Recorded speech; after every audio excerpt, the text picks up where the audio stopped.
Jedno mužstvo, ktoré není mesiac pokope, ale už je dlhší čas pokope a to mužstvo má svoju tvár, vie, čo ide hrať.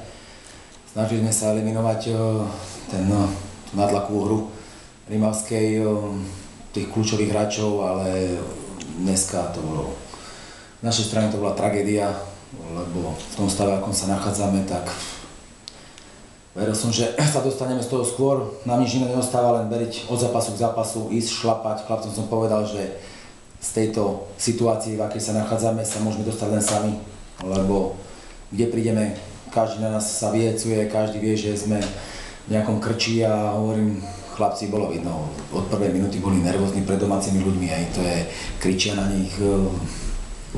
Viem, že ani oni, tí ľudia to očakávajú, že sa to raz zlomí, tiež viem, že tú trpezlivosť už nemajú s nimi, ale hovorím, je to mladé mužstvo, my lepíme, nedá sa očakávať od toho mužstva, že budeme mať nejaké fantastické výkony, keď hráme s 3 obrancami a lepíme každý zápas, hrá tá obrana v inom zložení a my sa zatiaľ hľadáme na tom ihrisku. No. Chlapcom som povedal, tu nejaký krík alebo humbug na nich nepomôže, tu hovorím len tvrdá robota a len ja s nimi dokopy, len my sa z toho dostaneme, nikto iný. Nikto nám nepomôže, práve že ešte hovorím, že nás udupú všade, budú na nás šlapať a hovorím, len poctivou robotou musíme z toho sami výjsť.